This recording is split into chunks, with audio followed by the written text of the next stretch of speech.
Jesus didn't start with miracles. Before the crowds, before the teachings, he learned obedience. He listened to his parents. He worked with his hands. He grew quietly. This teaches us something powerful. Faith grows in ordinary moments. What you do today, even when no one sees, matters to God. Luke 2:52. Jesus said, "Blessed are the peacemakers." A peacemaker doesn't always win arguments. They choose love over pride. Kids make peace by sharing and forgiving. Adults make peace by letting go. Peacemakers reflect God's heart in a noisy world. Every time you choose peace, you look a little more like Jesus. He couldn't see, but he could hear. Jesus, Son of David, have mercy on me. The crowd told him to be quiet, but desperation has a sound. That silence cannot stop. He cried louder, and Jesus stopped, not because the crowd called him, but because faith refused silence. And Jesus said, "What do you want me to do for you?" Faith that refuses silence always gets heaven's attention. For 12 years, she bled, rejected, weak, forgotten by people. But she said within herself, "If I may touch him, I shall be whole." She didn't shout. She didn't stop him. She reached, and power left Jesus, not because he decided, but because faith demanded it. "Daughter," he said, "your faith has made you whole." Faith doesn't need permission. It only needs contact. Jesus was hungry and saw a fig tree full of leaves. But when he got close, there was no fruit. So Jesus said, "May no one ever eat fruit from you again." And the next day, the tree had withered. Jesus was teaching us that God wants our lives to produce good things. Kindness, faith, love, and obedience. Not just leaves on the outside, but real fruit on the inside. So explorers, what fruit are you growing today? For a moment, Peter did the impossible. As long as his eyes were on Jesus, water became ground beneath his feet. But then, the wind spoke, fear entered, faith weakened, and the same water that carried him began to swallow him. He cried out, "Lord, save me." And immediately, Jesus caught him, not after he sank, not when it was too late. Immediately. Why did you doubt when I was right in front of you? I testify, yeah. You are the miracle working God. I testify, you are the miracle working God. Obedience starts with trust. When we listen to God and follow his ways, even small actions matter. Children learn to obey parents and teachers. Adults are reminded to trust God in all decisions. God sees your heart and rewards faithfulness. Proverbs 3:5. After the angels left, after the shepherds went home, Jesus' story didn't stop. He grew up in a normal home. He learned to walk, to work, and to obey. As a child, Jesus grew in wisdom and strength, and God was pleased with him. This reminds us of something important. Growth matters. Whether you are young or grown, God cares about who you are becoming. Luke 2:40. Lazarus was dead, not sleeping, not sick, dead, 4 days in the grave. Then Jesus spoke, "Lazarus has come forth." Death heard his voice and had no choice but to obey. When Jesus speaks, even the grave responds. God sometimes spoke to Daniel through dreams. The dreams were not always easy, but God gave Daniel wisdom to understand them. Daniel stayed faithful even in confusing times. This teaches us something important. When life feels unclear, God still knows the plan. Stay faithful. God is still speaking. Daniel 2:19. They accused him, lied about him, mocked him. But Jesus said to nothing. Pilate was confused. "Do you not know I have power?" Jesus looked at him and said, You would have no power unless it was given from above. Silence is powerful when heaven is in control. This was not weakness, this was purpose. Jesus hung on the cross, rejected by men but fulfilling the will of God. The crowd mocked him, the soldiers watched, and the world thought it was over. But heaven knew better. With his final breath, Jesus did not say, "I am defeated." He said, "It is finished." Sin was paid for, the debt was canceled, and what humanity could never fix, love completed on a cross. God still speaks today, not always with loud thunder, and not always with big signs. Sometimes God speaks through his word, sometimes through peace in our hearts. Children learn to listen with trust. Adults learn to slow down and hear.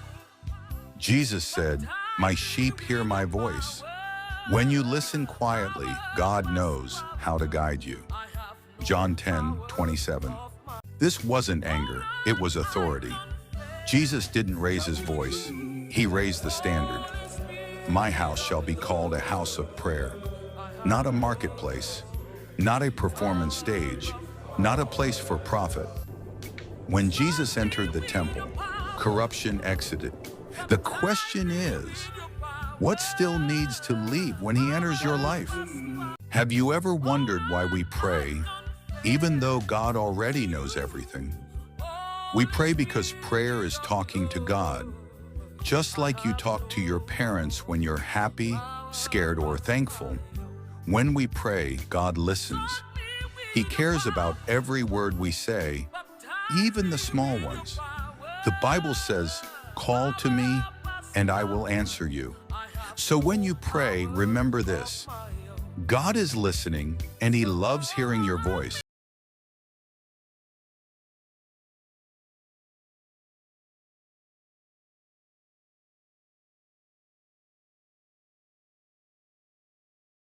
Thinketh he standeth, take heed lest he fall.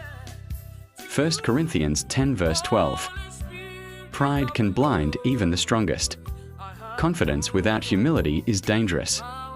The enemy watches for the moment you relax, for the moment you think you are unshakable. Stay vigilant, stay humble, and remember, it is God, not your strength, that keeps you steady. Take heed, lest you fall, stand on the rock. Jesus said, "A farmer went out to sow seed. Some fell on the path, some on rocky ground, some among thorns, but some fell on good soil and produced a great harvest." The question is not if the word has power. The question is, what kind of heart do you have? When one sheep wandered away, Jesus didn't stay with the 99. He went searching, in the dark, in the hills, in the danger. Because to him, you are not one of many. You are the one he loves. He doesn't give up on you. He finds you, and he carries you home. A man was attacked on the road. Religious people saw him and walked away. But a Samaritan, someone he didn't expect, stopped, cared, and saved him. Jesus teaches, love is not a title. Love is action. Your neighbor is anyone who needs your help. Jesus didn't just show the way, he is the way. In John 10:9, Jesus said, "I am the door. By me if any man enters in, he shall be saved." Doors represent access. Access to safety. Access to peace. Access to destiny. When Jesus becomes your door, no demon can block your path.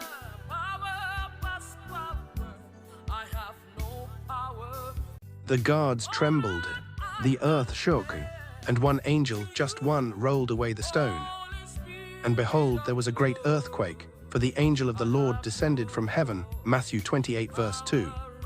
His face shone like lightning, his clothes white as snow. No tomb can stay closed when heaven moves. And he said unto her, Daughter, be of good comfort. Thy faith hath made thee whole. Luke 8:48. She pressed through the crowd, weak yet determined, just to touch his garment. Power left him. healing found her. That same power flows to every heart that still believes today. And he took the damsel by the hand, and said unto her, Talitha cumi, which is, being interpreted, Damsel, I say unto thee, arise. Mark 5:41. Death bowed before the voice of Jesus. In the room where they had given up hope, life himself spoke, and she arose. That same voice is still calling today, arise. Come unto me, Oh all Lord, ye that I confess and I will to give you you, rest. Holy Spirit of the Lord. The world offers pressure, I have but Jesus offers peace. His arms are power still of open, my not to condemn, but to comfort. Soak me with your power, Come unto me. baptize me with your power. And he arose and rebuked the wind and said unto the sea, Peace, be still. And the wind ceased, and there was a great calm.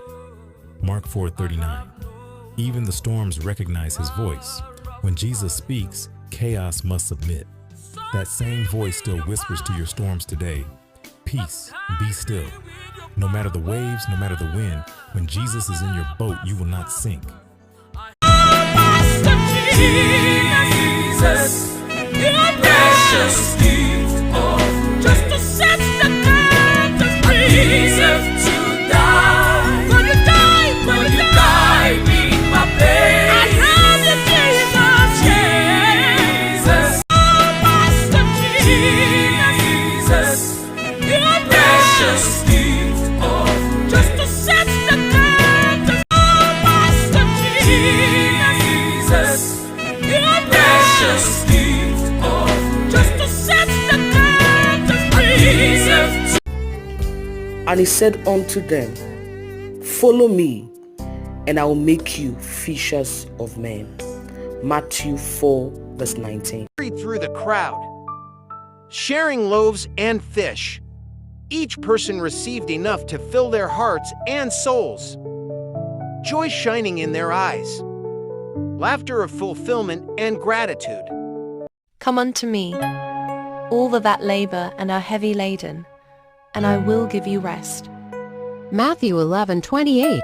In the quaint village of Cana, nestled by the shimmering shores of Galilee, a joyous wedding celebration unfolds. The air is filled with laughter, music, and the aroma of festive dishes, as family and friends gather to witness the union of a beautiful couple. Amidst the revelry, a shadow of concern emerges. The host, possibly the bride's family, discovers a troubling fact. The wine has run out. Panic ripples through the servants as the realization sets in.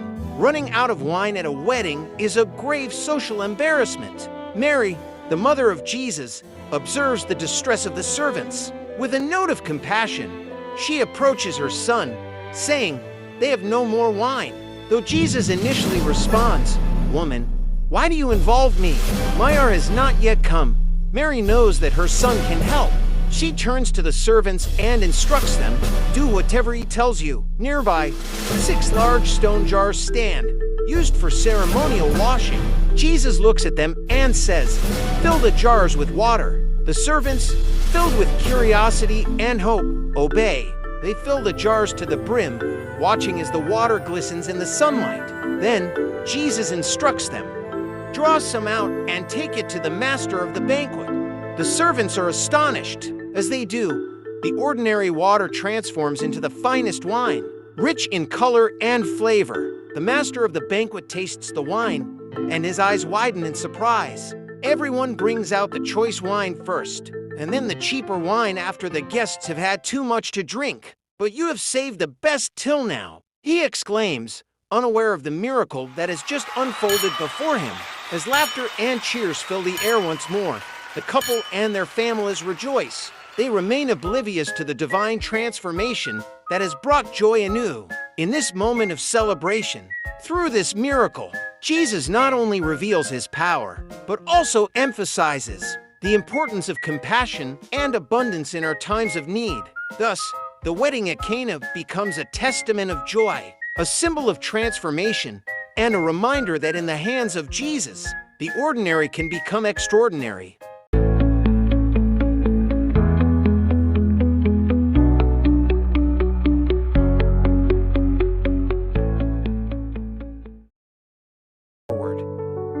offering a humble meal of 5 barley loaves and 2 fish.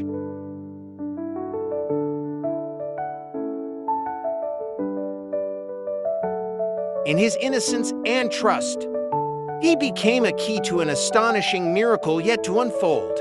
With gentle hands, Jesus took the boy's meal, lifted it to the heavens, and gave thanks. In that moment, he demonstrated that even the smallest offering, when blessed with faith, can change the world. As the food is distributed, the food began to multiply by the divine nature of God. The disciples hurried through the crowd. This wasn't anger, it was authority. Jesus didn't raise his voice, he raised the standard. My house shall be called a house of prayer, not a marketplace, not a performance stage, not a place for profit. When Jesus entered the temple, corruption exited. The question is, what still needs to leave when he enters your life? Hurried through the crowd, sharing loaves and fish. Each person received enough to fill their hearts and souls. Joy shining in their eyes. Laughter of fulfillment and gratitude. They accused him, lied about him, mocked him. But Jesus said nothing. Pilate was confused. Do you not know I have power? Jesus looked at him and said, you would have no power unless it was given from above. Silence is powerful when heaven is in control. Jesus didn't start with miracles. Before the crowds, before the teachings, he learned obedience. He listened to his parents. He worked with his hands. He grew quietly. This teaches us something powerful. Faith grows in ordinary moments. What you do today, even when no one sees, matters to God. Luke 2:52.